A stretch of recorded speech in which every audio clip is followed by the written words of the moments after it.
बिस्मिल्लाहिर्रहमानिर्रहीम। अस्सलाम वालेकुम स्टूडेंट्स, उम्मीद आप सब खैरियत से होंगे। Financial statement analysis from the book of Charles H Gibson, chapter number 3 balance sheet and question number 3-9। Last video में हमने क्वेश्चन नंबर 9 के पहले दो पार्ट्स को क्लियर कर लिया था। ठीक है, ये उसी वीडियो का दूसरा पार्ट है। ठीक है, जिसमें हम दूसरे पार्ट के लास्ट में ही है, इसको हम क्लियर करते हैं और फिर आगे कंटिन्यू करते हैं। दूसरा पार्ट ये था जब preferred stock participate up to 12% of its par value and is cumulative, और इसके पहले साल और दूसरे साल में सेम कैलकुलेशन थी जैसे हमने पार्ट ए में की थी कैलकुलेशन, उस तरह से। ठीक है, तीसरे पार्ट की जो मतलब तीसरे साल की जो कैलकुलेशन है उसमें थोड़ा सा डिफरेंस आएगा, क्योंकि तीसरे साल में कंपनी जो पे कर रही है, ठीक है, कंपनी वो 2,20,000 का डिविडेंड पे कर रही है, जैसे कि हमने इसको डिस्कस किया पहले पार्ट में। यहाँ आप देख सकते हैं कंपनी जो तीसरे साल डिविडेंड पे करी 2,20,000 का कर रही है। ठीक है, तो लिहाजा यहाँ पे हमने तीसरे साल डिविडेंड जो है प्रेफर्ड स्टॉक को 1,00,000 का तो दे दिया। ठीक है, लेकिन अब जो बाकी बच गया 2,20,000 में से अगर हम 1,00,000 निकाल दें, ठीक है, तो बाकी जो बच जाता है वो 1,20,000 बचता है। ठीक है, लेकिन 1,20,000 में से भी जो हमने जो प्रेफर्ड स्टॉक है उनको देना है। ठीक है, क्योंकि प्रेफर्ड स्टॉक यहाँ पार्टिसिपेटिंग है और वो 12% तक पार्टिसिपेट कर रहे हैं। 10% तो हमने उनको दे दिया। ठीक है, जो बाकी का 2% है वो भी हमने उनको यहाँ पे देना है। ठीक है, तो 2% हम उनको देंगे और उसके बाद जो बच जाएगा, ठीक है, फिर वो हमने जो है कॉमन स्टॉक के हिस्से में आएगा। अब 2% मज़ीद हमने इनको यहाँ पे देना है। तो 2% इस वजह से देना है क्योंकि ये हमारे वो है ना, पार्टिसिपेटिंग है यहाँ पे इस केस में। ठीक है,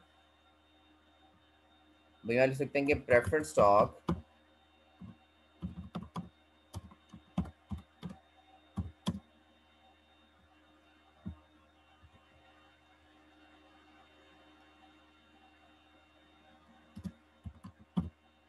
पार्टिसिपेट।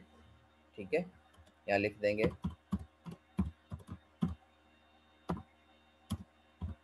Participate up to 12%। ठीक है, इसका रेफरेंस आ जाएगा। एक ईयर 3 डिविडेंड हो गया 1,00,000 का, और जो ये 12% तक पार्टिसिपेट कर रहे हैं ना, यानी कि 10% तो पहले मिल गया, 2% मजीद देना है इनको। क्या ख्याल है? ठीक है जी, सर असद को ऐड कर लें।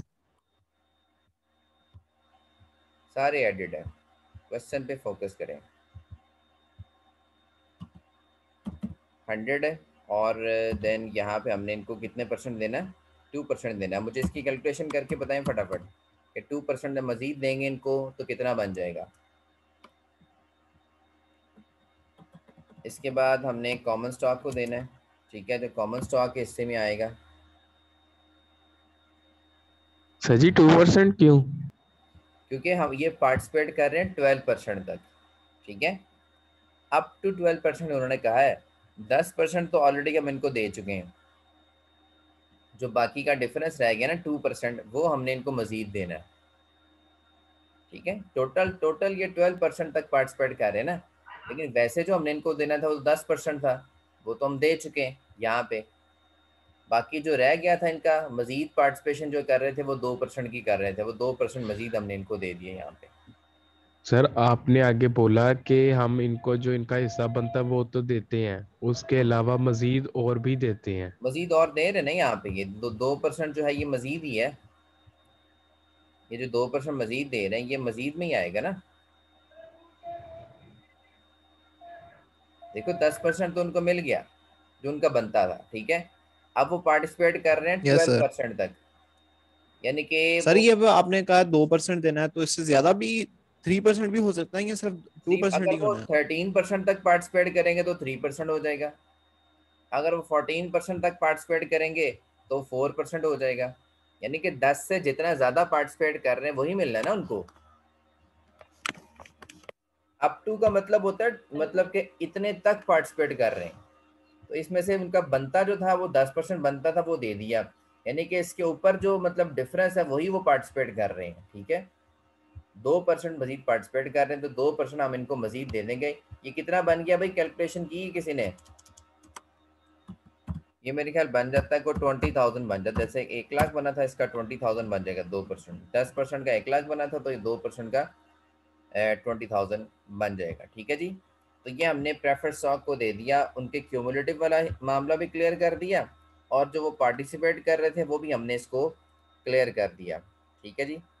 अब यही दो, इसी तरह से हमने 2% जो है वो कॉमन स्टॉक को भी देना है। ठीक है। अब कॉमन स्टॉक की हेडिंग लगाएंगे यहाँ पे कॉमन की। जिस तरह से हमने इनको दिया ना प्रेफर्ड स्टॉक को 2%, इसी तरह से कॉमन को भी 2% देंगे हम। अब कॉमन को जो हमने 2% देना है, ठीक है, वो कॉमन के हिसाब से देना। अब कॉमन का आपको देखें वो कितना बनता है। कॉमन के total amount of share holders कितने थे, आप देखें जरा बुक में। कॉमन हमने 80,000 शेयर्स इशू किए थे और 5 रुपए के हिसाब से इशू किए थे। ठीक है। तो इसको अगर हम 80,000 को मैं 5 से मल्टीप्लाई कर दूं, ठीक है, तो मेरे पास टोटल अमाउंट आ जाएगी। क्या ख्याल है? 80,000 को अगर मैं, क्या 80,000 शेयर्स थे ना, और 5 रुपए का, $5 का एक शेयर है, तो ये अमाउंट आ जाएगी मेरे पास। इसके बाद मैं इसको मल्टीप्लाई कर दूंगा 2% से। 2% अगर हमने प्रेफर्ड को दिया तो 2% हमने कॉमन को भी देना है। ठीक है। इसका 2% निकालने कितना आता है, और जो बाकी रिमेनिंग बचता है ना, वो भी कॉमन स्टॉक के हिस्से में ही आएगा। ठीक है। ये 2% अगर मैं निकालूं इसको, तो ये बन जाता है तकरीबन कोई 8,000। ठीक है जी। अस्सलाम वालेकुम सर, असद को ऐड करना 8,000 बन जाता है ये। अच्छा, यहाँ पे इसका जो है वो 8,000 चल रहा है, 8,000 पे आ गया। और इसके बाद देखिए अब डिविडेंड बच कितना गया। 2,20,000 था ना, 2,20,000 में से 1 लाख ये निकल गया, 20,000 ये निकल गया, और 8,000 ये निकल गया। ठीक है। यानी कि 2,20,000 में से 1,28,000 अगर हम निकाल दें, तो बाकी का कितना बच जाएगा। 1,28,000 अगर हम निकाल दें, तो उसमें हमारे पास कितना रह जाएगा।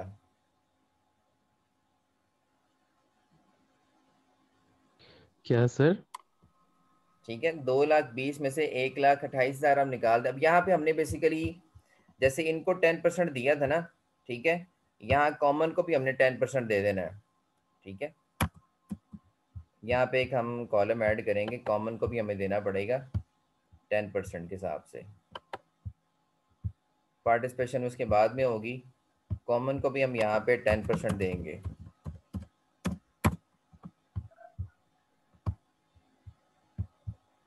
कॉमन का यहाँ पे 80,000 है ना,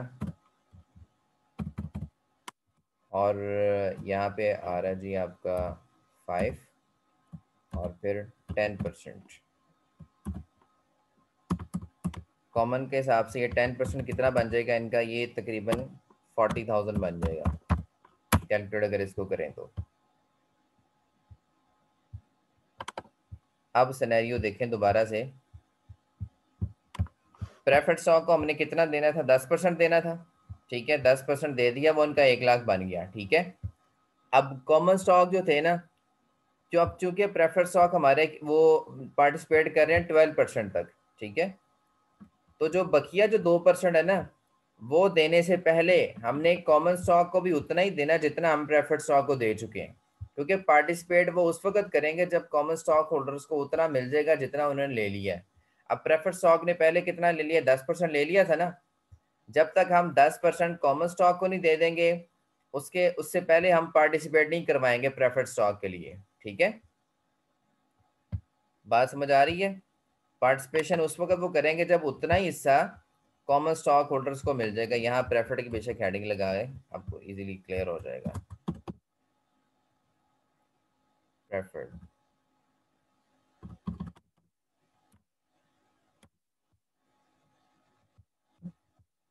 इस बात को समझने की कोशिश करें, थोड़ा सा टेक्निकल पॉइंट है बस यही है इस सवाल में। ठीक है।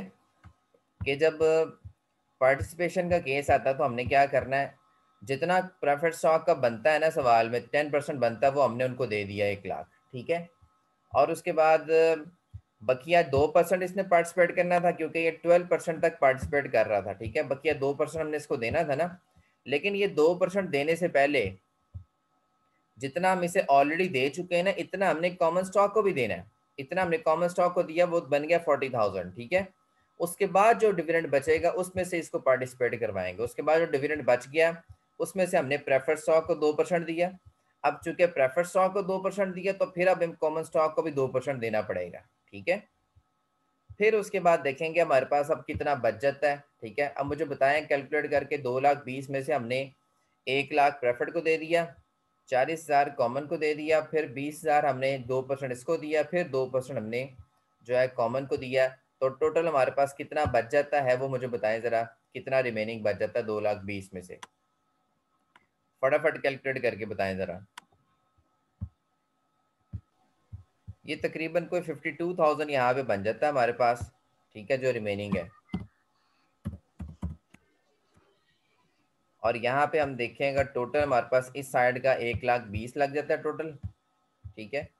और इस साइड का टोटल हमारे पास कितना लग जाएगा, ठीक है, 1,20,000 में से 2,00,000, ये भी तकरीबन 1,00,000 बन जाता है, ठीक है। 1,00,000 यहाँ पे आ जाएगा, क्लियर है जी।